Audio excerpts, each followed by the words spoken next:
ಆ ಹಣವನ್ನ ಬೇಟೆಯಾಡೋದಕ್ಕೆ ಪಣ ತೊಟ್ಟಿದೆ ಅದೊಂದು ಟೀಮ್. ಆ ಟೀಮ್ ಅನ್ನ ರೆಡಿ ಮಾಡಿರೋದು ಇನ್ಯಾರೂ ಅಲ್ಲ, ಪ್ರಧಾನಿ ನರೇಂದ್ರ ಮೋದಿ. ಹೌದು, 300 ಲಕ್ಷ ಕೋಟಿ ರೂಪಾಯಿ ಹಣ, ಅದು ಕಳ್ಳ ಹಣ. ಆ ಹಣವನ್ನ ವಿದೇಶದಲ್ಲಿ ಬಚ್ಚಿಡಲಾಗಿದೆ. ಆ ಕಳ್ಳ ಹಣವನ್ನೇ ರಣ ಬೇಟೆಯಾಡಲು ಸಿದ್ಧವಾಗಿದೆ ನಮೋ ತಂಡ. ಹೇಗೆ ಬೇಟೆಯಾಡುತ್ತೆ ಅನ್ನೋದೇ ಈ ಕ್ಷಣದ special and interesting story, operation black money. आप मानते हैं कि विदेशी बैंकों में हिंदुस्तान का काला धन है? आप मानते हैं कि देश के कुछ चोर लुटेरों ने विदेशी बैंकों में हमारा पैसा जमा किया है? आप मानते हैं कि वो रुपये वापस आने चाहिए? दुनिया के किसी भी देश में हिंदुस्तान का पैसा रखा गया है, पाई पाई वापस लानी चाहिए कि नहीं लानी चाहिए? काला धन वापस लाना चाहिए कि नहीं लाना चाहिए? अगर आप मुझे आशीर्वाद देंगे, मौका देंगे, मैं पाई पाई वापस लाऊंगा।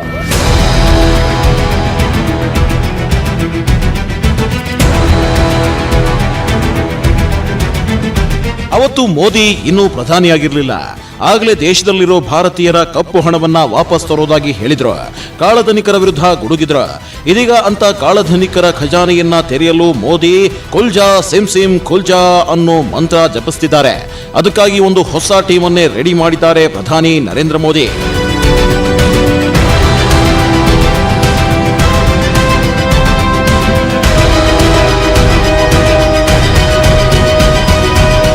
इस रास्ते से हम भटकने वाले भी नहीं हैं, हटने वाले भी नहीं हैं, और कोई इससे बचेगा नहीं। मैं आपको कह के रखता हूं, हम वादा करके आए। हमने G20 का क्या उपयोग किया? ब्लैक मनी, ड्रग ट्रैफिकिंग, इसके खिलाफ G20 ने जिम्मेवारी के साथ कदम उठाना चाहिए और उसमें हम सहयोग करेंगे।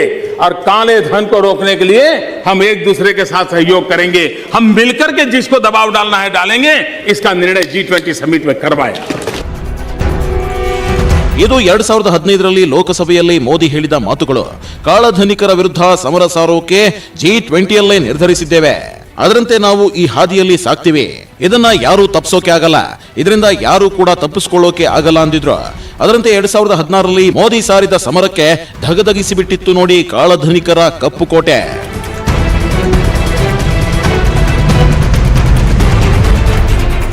देश को भ्रष्टाचार और काले धन रूपी दिमक से मुक्त कराने के लिए एक और सख्त कदम उठाना जरूरी हो गया है। 8 नवंबर 2016 की रात्रि को 12 बजे से वर्तमान में जारी 500 रुपए और 1000 रुपए के करेंसी नोट लीगल टेंडर नहीं रहेंगे।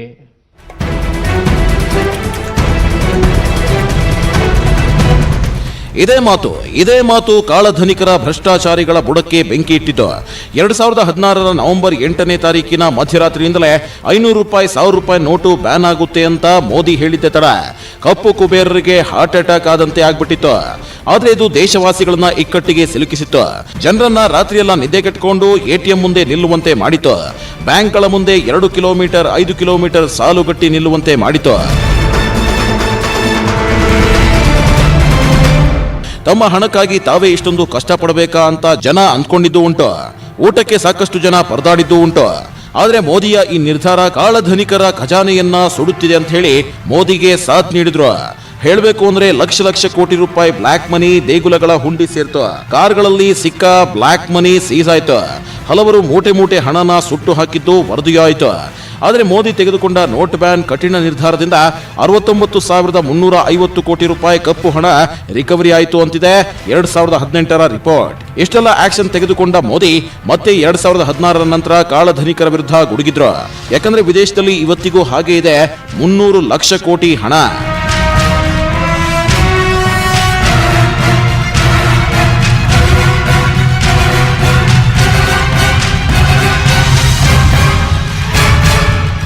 किसी को दिखे या ना दिखे, देश बदल रहा है। पर्दे के पीछे वो लोग हैं जो अगर ये डिजिटल व्यवस्था आ गई, सीधे पैसे बैंक में चला जाएंगे तो उनका कोई जो दुकानें चलती वो बंद हो जाएगी।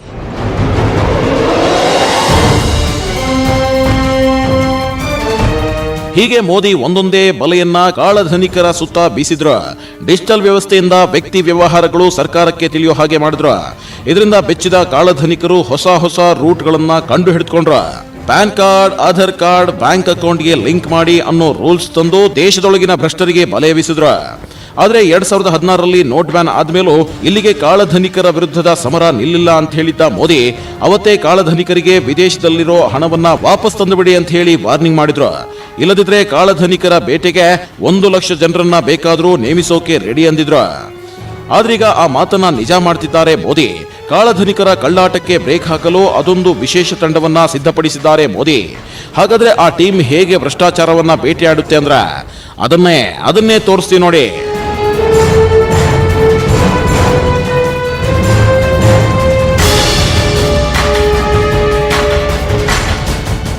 ये चाहे कितनी भी कोशिश कर लें, काले धन और भ्रष्टाचार के खिलाफ जो अभियान हमने चलाया हुआ है उसकी रफ्तार धीमी नहीं पड़ेगी। ಮೋದಿ ಉಕ್ಕಿನ ನಿರ್ಧಾರ ತೆಗೆದುಕೊಳ್ಳೋದ್ರಲ್ಲಿ ಬಹಳ ಫೇಮಸ್. ಈ ಹಿಂದೆ ತೆಗೆದುಕೊಂಡ ಆರ್ಟಿಕಲ್ 370, ತಲಾಕ್, ಸರ್ಜಿಕಲ್ ಸ್ಟ್ರೈಕ್, ಏರ್ ಸ್ಟ್ರೈಕ್, ಚೀನಿ ಆಪ್ಗಳ ban, lockdown, GST, banking reform, Swachh Bharat, ಹೀಗೆ ಸಾಕಷ್ಟು ನಿರ್ಧಾರಗಳೇ ಸಾಕು ಮೋದಿ ಎಂಥ ಚಾಲೆಂಜಿಂಗ್ ನಡೆಗೂ ಸಿದ್ಧ ಅನ್ನೋದನ್ನ ತೋರಿಸೋಕೆ. ಆದ್ರೆ ಇಷ್ಟು ದಿನ ಕಾಳಧನಿಕರಿಗೆ ಎಚ್ಚರಿಕೆ ಕೊಡ್ತಿದ್ದ ಮೋದಿ ಇದೀಗ ಕಾಳಧನಿಕರ ವಿರುದ್ಧದ ಆಕ್ಷನ್ಗೆ ರೆಡಿಯಾಗಿದ್ದಾರೆ. ಎಷ್ಟಕ್ಕೂ ಅದೆಲ್ಲೆಲ್ಲಿದೆ 300 ಲಕ್ಷ ಕೋಟಿ ರೂಪಾಯಿ. ಏನಿದು ಬ್ಲಾಕ್ ಮನಿ ಅಂದ್ರ ಸೂಕ್ತ ತೆರಿಗೆ ಪಾವತಿಸದೆ ನಡೆಸಿರೋ ವ್ಯವಹಾರ ಮತ್ತು ಕ್ರೋಢೀಕರಿಸಿದ ಆದಾಯವೇ ಕಪ್ಪು ಹಣ. ಹೀಗೆ ಭಾರತೀಯರು ವಿದೇಶದಲ್ಲಿ 300 ಲಕ್ಷ ಕೋಟಿ ಹಣವನ್ನ ಇಟ್ಟಿದ್ದಾರೆ ಅಂತ ಅಂದಾಜಿಸಲಾಗಿದೆ. ಇದೀಗ ಹೀಗೆ ಸ್ವಿಸ್ ಬ್ಯಾಂಕ್ನಲ್ಲಿ ಕಪ್ಪು ಹಣವನ್ನ ಇಟ್ಟವರ 2 ಲಿಸ್ಟ್ ಕೇಂದ್ರ ಸರ್ಕಾರದ ಕೈ ಸೇರಿದ್ದಾಗಿದೆ. ಹಿಂಗಾಗಿನೇ ಶುರುವಾಗಿದೆ ನೋಡಿ ಆಪರೇಷನ್ ಬ್ಲಾಕ್ ಮನಿ.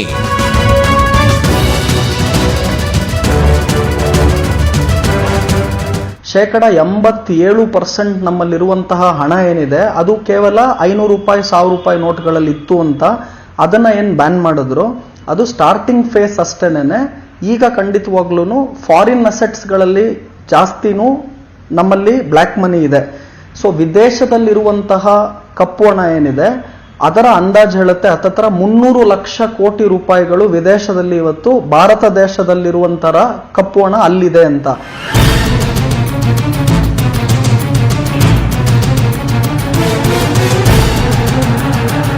ಸ್ವಿಸ್ ಬ್ಯಾಂಕ್ ಇದು ತೆರಿಗೆ ಕಳ್ಳರ ಸ್ವರ್ಗ. ಸ್ವಿಸ್ ಬ್ಯಾಂಕ್ ಅಂತಿದ್ದ ಹಾಗೆ ಕಣ್ಮುಂದೆ ಕೋಟಿ ಲೆಕ್ಕದಲ್ಲಿ ಹಣ ಓಡಾಡಿಬಿಡುತ್ತೆ. ಇದಕ್ಕೆ ಕಾರಣ ಕೋಟಿ ಅಘೋಷಿತ ಹಣವನ್ನ ಭಾರತೀಯರು ಇರಿಸಿದ್ದಾರೆ ಅನ್ನೋದು. ಈ ಮೊದಲೆಲ್ಲ ಸ್ವಿಸ್ ಬ್ಯಾಂಕ್ ಅಲ್ಲಿನ ಅಕೌಂಟ್ಗಳ ಮಾಹಿತಿಯನ್ನ ಮುಕ್ತವಾಗಿ ಹೇಳ್ತಾ ಇರಲಿಲ್ಲ. ಆದರೆ ಮೋದಿ ಸ್ವಿಟ್ಜರ್ಲ್ಯಾಂಡ್ನೊಂದಿಗೆ ಮಾಡಿಕೊಂಡ ಒಪ್ಪಂದದ ಮೇರೆಗೆ ಸ್ವಿಸ್ ಬ್ಯಾಂಕ್ನಲ್ಲಿ ಖಾತೆ ಹೊಂದಿರುವ ಭಾರತೀಯರ ಮಾಹಿತಿಯನ್ನ ನೀಡುತ್ತಿದೆ. ಹೀಗೆ 75 ದೇಶಗಳು ಕೂಡ ಸ್ವಿಟ್ಜರ್ಲ್ಯಾಂಡ್ ಸರ್ಕಾರದೊಂದಿಗೆ ಮಾಹಿತಿ ವಿನಿಮಯ ಒಪ್ಪಂದ ಮಾಡಿಕೊಂಡಿದ್ದು ಸ್ವಿಸ್ ಬ್ಯಾಂಕ್ ನೀಡಿದ ಮೊದಲ ಪಟ್ಟಿಯಲ್ಲಿ ದೊಡ್ಡವರ ಹೆಸರೇ ಸಿಕ್ಕಿಬಿದ್ದಿದೆ ಎನ್ನಲಾಗಿತ್ತು.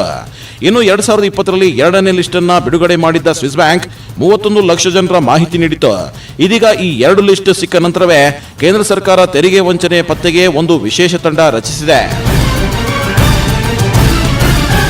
ಎಸ್ಪೆಷಲಿ ವಿದೇಶದಲ್ಲಿರುವಂತಹ ಆಸ್ತಿಗಳನ್ನ ಏನು ಭಾರತ ದೇಶದವ್ರು ಮಾಡಿದ್ದಾರೆ ಅಲ್ಲಿ ಏನು ಇಟ್ಕೊಂಡಿದ್ದಾರೆ ಅದನ್ನ ತರಿಸಬೇಕು ಅನ್ನುವ ನಿಟ್ಟಿನಲ್ಲಿ ಫಾರಿನ್ ಅಸೆಟ್ ಇನ್ವೆಸ್ಟಿಗೇಷನ್ ಟೀಮ್ ಅಂತಾನೆ ಕೇಂದ್ರ ಸರ್ಕಾರ ಇದನ್ನ ಸ್ಥಾಪನೆ ಮಾಡಿದೆ. ಪ್ರತಿಯೊಂದು ಇನ್ಕಮ್ ಟ್ಯಾಕ್ಸ್ ಡೈರೆಕ್ಟರೇಟ್ಗಳೇನಿದೆ ಹತ್ತತ್ರ 14 ಇಡೀ ಭಾರತ ದೇಶದಲ್ಲಿರುವಂತಹ ಡೈರೆಕ್ಟರೇಟ್ಗಳಲ್ಲಿ ಈ ಫಾರಿನ್ ಅಸೆಟ್ ಇನ್ವೆಸ್ಟಿಗೇಷನ್ ಟೀಮ್ ಅಂತ ತಂದಿದ್ದಾರೆ.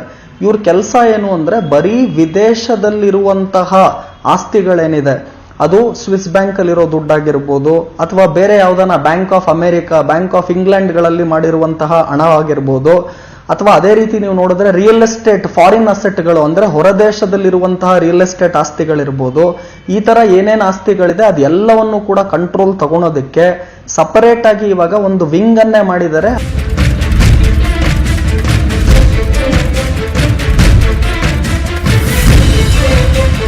ಈಗಾಗಲೇ ತೆರಿಗೆ ವಂಚಕರಿಗೆ ಬಲೆ ಬೀಸಲು ವಶಕ್ಕೆ ಪಡೆಯಲು ತೆರಿಗೆ ಇಲಾಖೆ ದೇಶದಾದ್ಯಂತ 14 ತನಿಖಾ ಮಹಾನಿರ್ದೇಶನಾಲಯಗಳನ್ನು ಹೊಂದಿದೆ.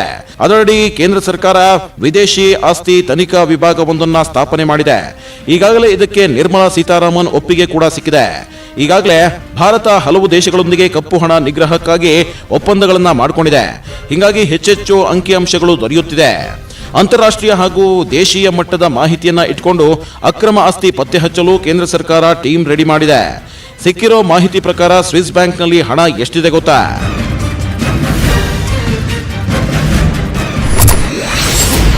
ಸ್ವಿಸ್ ಬ್ಯಾಂಕ್ನಲ್ಲಿ ಎಷ್ಟಿದೆ?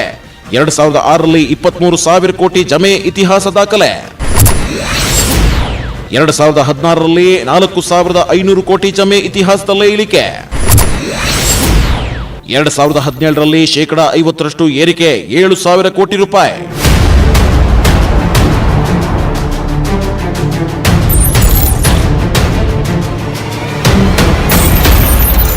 2006ರಲ್ಲಿ ಬಂದ ಒಂದು ವರದಿ ಪ್ರಕಾರ ಸ್ವಿಸ್ ಬ್ಯಾಂಕ್ಗೆ ಭಾರತೀಯರಿಂದ ಹರಿದು ಬಂದ ಲೆಕ್ಕ ಬಂದು ಬರೋಬ್ಬರಿ 23,000 ಕೋಟಿ. ಇದು ಸ್ವಿಸ್ ಬ್ಯಾಂಕ್ನ ಇತಿಹಾಸದಲ್ಲೇ ಮೊದಲು. ಇನ್ನು 2016ರಲ್ಲಿ ಅಂದ್ರೆ ದಶಕದ ನಂತರ 4,500 ಕೋಟಿ ಹಣ ಹರಿದು ಬಂತು. ಇದೇ 45% ಇಳಿಕೆ. ಮತ್ತು 1987ರಿಂದ ಬಂದ ಹಣದ ಲೆಕ್ಕ ತಗೊಂಡ್ರೆ ಅದೇ ಕಡಿಮೆ. 2017ರಲ್ಲಿ 50% ಏರಿಕೆ ಅಂತ ಹೇಳಲಾಗಿತ್ತು. 7,000 ಕೋಟಿ ರೂಪಾಯಿ ಹರಿದು ಬಂತು ಅಂತ ಅಂದಾಜಿಸಲಾಗಿತ್ತು.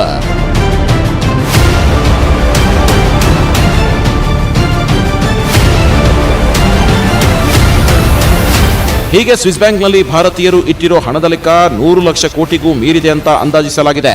ಇನ್ನುಳಿದ ದೇಶಗಳಲ್ಲಿ 200 ಲಕ್ಷ ಕೋಟಿ ಹಣ ಜಮೆಯಾಗಿರಬೇಕು ಅಂತಲೂ ಊಹಿಸಲಾಗಿದೆ. ಸದ್ಯಕ್ಕೆ ಈಗ ಕೇಂದ್ರ ಸರ್ಕಾರ ಸ್ವಿಸ್ ಬ್ಯಾಂಕ್ನಿಂದ 2 ಲಿಸ್ಟ್ ಸಿಕ್ಕಿರೋ ಬೆನ್ನಲ್ಲೇ ಒಂದು ಟೀಮ್ ಕೂಡ ರೆಡಿ ಮಾಡಿದೆ. ಹಾಗಾದ್ರೆ ಈ ಟೀಮ್ ಹೇಗೆ ಭ್ರಷ್ಟರನ್ನ ಬೇಟೆಯಾಡುತ್ತೆ ಅಂದ್ರ ಹೇಳ್ತೀವಿ ಕೇಳಿ. ಸೊ ಈ ಕಪ್ಪು ಹಣ ಏನಿದೆ ಇದೆಲ್ಲ ಡಿವೈಡ್ ಆಗೋಗಿದೆ. ಕೆಲವು ಕಪ್ಪು ಹಣ ಚಿನ್ನದಲ್ಲಿದೆ, ಕೆಲವು ಕಪ್ಪು ಹಣ ನಮ್ಮ ದೇಶದಲ್ಲಿದೆ, ಕೆಲವು ಕಪ್ಪು ಹಣ ಹೊರದೇಶದಲ್ಲಿದೆ. ಇವೆಲ್ಲವನ್ನು ಕೂಡ ವಾಪಸ್ ತರೋದಕ್ಕೆ ಏನೇನು ಕಾರ್ಯಗಳನ್ನ ಮಾಡಬೇಕು ಅದನ್ನ ಖಂಡಿತವಾಗ್ಲೂ ಕೇಂದ್ರ ಸರ್ಕಾರ ಮಾಡ್ತಾ ಇದೆ. ಹಂತ ಹಂತವಾಗಿ ಸ್ಟೆಪ್ ಬೈ ಸ್ಟೆಪ್ ಅಲ್ಲಿ ಈ ಪ್ರೋಸೆಸ್ ಅನ್ನ ಖಂಡಿತ ಮಾಡ್ತಿದ್ದಾರೆ ಅಂತ ಹೇಳ್ತೀನಿ. ನಂಬರ್ 1, ವಿದೇಶದಲ್ಲಿ ಯಾರ್ಯಾರು ದುಡ್ಡಿಡ್ತಾರೆ ಅನ್ನೋದನ್ನ ತಿಳಿಯೋಕೆ ಅಂತಾರಾಷ್ಟ್ರೀಯ ವಹಿವಾಟಿನ ಮೇಲೆ ಕಣ್ಣಿಡುತ್ತೆ. ಅಲ್ಲದೆ ಸ್ವಿಸ್ ಬ್ಯಾಂಕ್ನಲ್ಲಿ ಬಡವ ಮಧ್ಯಮ ವರ್ಗ ಯಾರೊಬ್ಬರು ಕೂಡ ಕೋಟಿ ಹಣ ಇಡೋದಿಲ್ಲ. ಬದಲಾಗಿ ಇಲ್ಲಿಗೆ ರಾಜಕಾರಣಿಗಳ, ಉದ್ಯಮಿಗಳ, ಸಿನಿಮಾ ಸ್ಟಾರ್ಗಳ ಅಥವಾ ದೊಡ್ಡ ಕುಳಗಳೇ ಕಪ್ಪು ಹಣ ಇರಿಸಿರ್ತಾರೆ. ಹೀಗಾಗಿ ಯಾವ್ಯಾವ ಉದ್ಯಮಿಯ ಸಾಮ್ರಾಜ್ಯ ಅದೆಲ್ಲಿಯವರೆಗಿದೆ, ವಿದೇಶದಲ್ಲಿ ಆತನ ಕಂಪನಿ ಎಷ್ಟು ಹೂಡಿಕೆ ಮಾಡಿದೆ, ಯಾರ್ಯಾರು ಎಷ್ಟೆಷ್ಟು ತೆರಿಗೆ ಕಟ್ಟುತ್ತಿದ್ದಾರೆ ಅನ್ನೋದನ್ನೆಲ್ಲ ಟ್ರ್ಯಾಕ್ ಮಾಡುತ್ತೆ. ಇದಕ್ಕೆ ಹೆಲ್ಪ್ ಮಾಡೋದೇ ಡಿಜಿಟಲೀಕರಣ.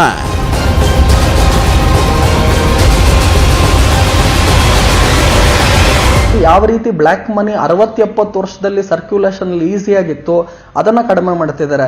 ಭಾರತ ದೇಶದಲ್ಲಿದ್ದಂತಹ ಕಪ್ಪು ಹಣ ಏನಿದೆ ಅದನ್ನ ನೀವು ಇವಾಗ ಆಧಾರ್ ಕಾರ್ಡ್ ಆಗಿರ್ಬೋದು, ಬ್ಯಾಂಕ್ಗಳಲ್ಲಿ ಕಂಪಲ್ಸರಿ ಪ್ಯಾನ್ ಕಾರ್ಡ್ ಲಿಂಕ್ ಮಾಡೋದಾಗಿರ್ಬೋದು, ಇದೆಲ್ಲದರ ಮುಖಾಂತರ ಇಂಡಿಯಾಲಿ ಕಪ್ಪು ಹಣದ ಸೃಷ್ಟಿಗೆ ಕಡಿವಾಣ ಏನ್ ಹಾಕಬೇಕು ಹಾಕಿದ್ದಾರೆ. ವಿದೇಶದಲ್ಲಿರುವಂತಹ ಕಡಿವಾಣ ಹಾಕಬೇಕು ಅಂದ್ರೆ ಬೇರೆ ದೇಶಗಳ ಸರ್ಕಾರದಿಂದ ನಮ್ಮ ದೇಶಕ್ಕೆ ಮಾಹಿತಿ ಬರಬೇಕು. ಅದು ಇವಾಗ ಈಸಿಯಾಗಿ ಬರ್ತಾ ಇರೋದ್ರಿಂದ ಕೇಂದ್ರ ಸರ್ಕಾರ ಅಲ್ಲೂ ಕೂಡ ಈ ಕಾಳಧನಿಕರಿಗೆ ಖಂಡಿತವಾಗ್ಲೂ ಕಡಿವಾಣ ಹಾಕ್ತಾ ಇದ್ದಾರೆ.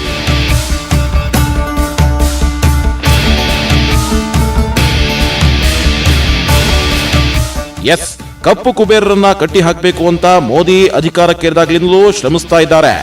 ಆಧಾರ್ ಕಾರ್ಡ್ ಎಲ್ಲರೂ ಹೊಂದಿರಲೇಬೇಕು ಅಂದ್ರ ಆಧಾರ್ ಕಾರ್ಡ್ಗೆ ಪ್ಯಾನ್ ಕಾರ್ಡ್ ಅನ್ನ ಲಿಂಕ್ ಮಾಡುವಂತೆ ಸೂಚಿಸಿದ್ರ ಬ್ಯಾಂಕ್ ಅಕೌಂಟ್ಗೆ ಲಿಂಕ್ ಆಗಬೇಕು ಅನ್ನೋ ರೂಲ್ಸ್ ಬಂತು. ಹೀಗೆ ಆಧಾರ್ ಡೀಟೇಲ್ ಇದ್ರೆ ಸಾಕು, ಆ ವ್ಯಕ್ತಿ ಬ್ಯಾಂಕ್ ಡೀಟೇಲ್ಸ್ ಅನ್ನೇ ಜಾಲಾಡುವ ಹಾಗೆ ಮಾಡಲಾಗಿದೆ. ಹಿಂಗಾಗಿ ಒಬ್ಬ ರಾಜಕಾರಣಿಯ, ಒಬ್ಬ ಬಿಸ್ನೆಸ್ ಮ್ಯಾನ್ ನ ಆದಾಯ ಎಷ್ಟು, ಆ ಆದಾಯದ ಮೂಲ ಏನು ಅಂತೆಲ್ಲ ಗೊತ್ತಾಗುತ್ತೆ. ಇನ್ನು ಇದೇ ರೀತಿನೇ ದೇಶದಲ್ಲಿರೋ ಕಾಳಧನಿಕರನ್ನು ಕೂಡ ಕ್ಯಾಚ್ ಮಾಡ್ತಿದೆ ಕೇಂದ್ರ.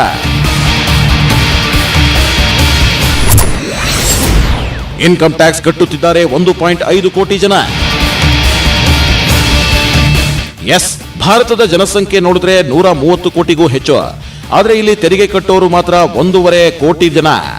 ನಂಬೋಕೆ ಆಗ್ತಿಲ್ವಾ? ನಿಜ, ದೇಶದಲ್ಲಿ ಅತ್ಯುತ್ತಮ ಹುದ್ದೆಯಲ್ಲಿರೋ ಮಂದಿ ಸಾಕಷ್ಟು ಜನರಿದ್ದಾರೆ, ಕೋಟಿ ಕುಳಗಳು ಬೇಜಾನಿದ್ದಾರೆ. ಆದ್ರೆ ತೆರಿಗೆ ಕಟ್ಟೋರು ಮಾತ್ರ ಕಡಿಮೆ ಇದ್ದಾರೆ. ಹೀಗಾಗಿ ಡಿಜಿಟಲೈಸ್ ನಿಂದ ಆ ವ್ಯಕ್ತಿಯ ಆಸ್ತಿಯ ಮಾಹಿತಿಯನ್ನ ಜಾಲಾಡ್ತಿರೋ ತನಿಖಾಧಿಕಾರಿಗಳು ಚಾರ್ಜ್ ಮಾಡಲು ಮುಂದಾಗ್ತಾರೆ.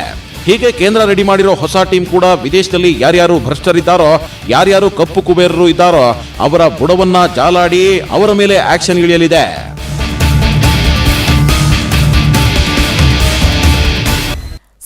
ಬ್ಯಾಂಕ್ ನೀಡಿದ ಮಾಹಿತಿಯಲ್ಲಿದೆಯಾ 20 ಪ್ರಮುಖ ವ್ಯಕ್ತಿಗಳ ಮಾಹಿತಿ.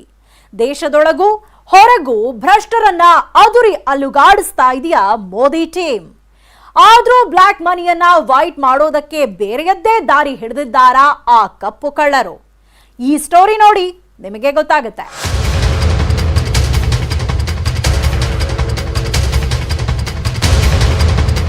ಮೇ ನಹಿ ಕಾವುಂಗಾ ನಾ ಖಾನೆ ದುಂಗಾ, ಇದು ಮೋದಿ ಹೇಳಿದ ಮಾತು. 2014ರಲ್ಲೂ ಇದೇ ಮಾತನ್ನ ಹೇಳಿದ್ರು, 2016ರಲ್ಲೂ ನೋಟ್ ಬ್ಯಾನ್ ಮಾಡಿದ್ರು, 2019ರಲ್ಲೂ ಇದೇ ಮಾತನ್ನ ಹೇಳಿದ್ರು, 2021ರಲ್ಲಿ ಈಗ ಕಾಳಧನಿಕರನ್ನ ಹಿಡಿಯಲು ಹೊಸ ಟೀಮ್ ರಚಿಸಿದ್ದಾರೆ. ಸ್ವಿಸ್ ಬ್ಯಾಂಕ್ ನೀಡಿರೋ ಮಾಹಿತಿಯಲ್ಲಿ ಈಗಾಗಲೇ 20 ಪ್ರಮುಖರ ಹೆಸರಿದೆ ಅಂತ ಹೇಳಲಾಗ್ತಿದೆ. ರಾಜಕಾರಣಿಗಳು, ಉದ್ಯಮಿಗಳು, ಸಿನಿಮಾ ಆಕ್ಟರ್ಗಳು ಸೇರಿದಂತೆ ದೊಡ್ಡ ದೊಡ್ಡ ಕುಳಗಳೇ ಅದರಲ್ಲಿವೆಯಂತೆ. ಒಂದ್ ಕಡೆ 12 ಟೀಮ್ಗಳನ್ನ ದೇಶದೊಳಗಿರುವ ಭ್ರಷ್ಟರನ್ನ ತಡ್ಕಾಡಿಸ್ತಾ ಇದ್ದಾರೆ. ಮಗದೊಂದು ಕಡೆ ವಿಶೇಷ ತಂಡ ರಚಿಸಿ ವಿದೇಶದಲ್ಲಿರೋ ಭ್ರಷ್ಟರನ್ನ ಹುಡುಕಿಸ್ತಾ ಇದ್ದಾರೆ ಮೋದಿ.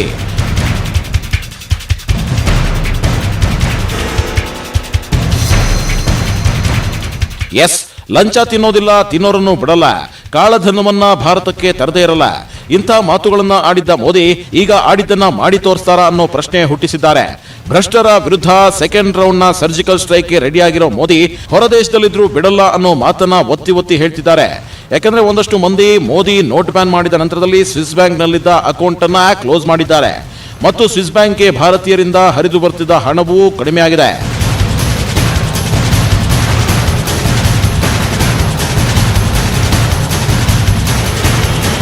ಆದರೆ ಇದರ ನಡುವೆ ಬ್ಲಾಕ್ ಮನಿನ ವೈಟ್ ಮಾಡೋಕೆ ಚಿನ್ನದ ಮೇಲೆ ಹೂಡಿಕೆ ನಡೀತಾ ಇದೆ ಅನ್ನೋ ಸುದ್ದಿ ಕೇಳಿ ಬಂದಿದೆ.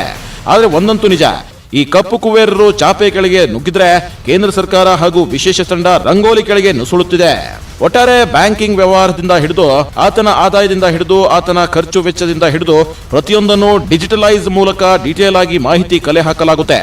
ಜೊತೆಗೆ ಬೇರೆ ಬೇರೆ ದೇಶಗಳಲ್ಲಿ ಮಾಹಿತಿ ಕಲೆ ಹಾಕಿ ಕಪ್ಪು ಕುಬೇರರ ಖಜಾನೆಯನ್ನ ಪತ್ತೆ ಹಚ್ಚಲಾಗುತ್ತೆ. ಈ ಮೂಲಕ ಕಪ್ಪು ಹಣದ ಮೇಲೆ ಕೋಟೆ ಕಟ್ಟಿಕೊಂಡಿದ್ದ ಕಳ್ಳ ಕುಬೇರರಿಗೆ ಶಾಕ್ ಮೇಲೆ ಶಾಕ್ ಕೊಡಲು ಕಾದಿದ್ದಾರೆ ಮೋದಿ ಅಂಟಿ. ಭ್ರಷ್ಟರನ್ನ ಮಟ್ಟ ಹಾಕೋದಾಗಿ ಹೇಳ್ಕೊಂಡೇ ಮೋದಿ ಅಧಿಕಾರಕ್ಕೇರಿದ್ರು. ಭ್ರಷ್ಟರ ವಿರುದ್ಧ 2016ರಲ್ಲಿ ಸಮರ ಸಾರಿದ್ರು. ಆದ್ರೆ ಅದು ದೇಶದೊಳಗಿನ ಭ್ರಷ್ಟರ ಸುತ್ತ ಸುತ್ತಕೊಂಡ ಬೆಂಕಿ ಬಲೆಯಾಯ್ತು. ಹೀಗಾಗಿ ಅದೆಷ್ಟೋ ದೇಶವಾಸಿಗಳು ಮೋದಿ ಹೊರ ದೇಶದಲ್ಲಿರೋ ಭಾರತದ ಕಪ್ಪು ಹಣವನ್ನ ಮರಳಿ ತರೋದು ಡೌಟ್ ಅಂತಿದ್ರು. ಆದ್ರೀಗ ಮೋದಿ ಅದಕ್ಕೆ ಅಂತಲೇ ಒಂದು ವಿಶೇಷ ಟೀಮ್ ರಚಿಸಿದ್ದಾರೆ. ಈಗ ಈ ಟೀಮ್ ಅದ್ ಹೇಗೆ ಭ್ರಷ್ಟರನ್ನ ಹುಡುಕಿ ಬೇಟೆಯಾಡುತ್ತೆ ಅನ್ನೋದನ್ನ ದೇಶ ಕಾದ್ ನೋಡ್ಬೇಕಾಗಿದೆ. ಇದಾಗಿತ್ತು ಈ ಹೊತ್ತಿನ ವಿಶೇಷ. ನೋಡ್ತಾರಿ ನ್ಯೂಸ್ 18 ಕನ್ನಡ. ಜಾಲ ನಮ್ಮದು, ಬಲ ನಿಮ್ಮದು.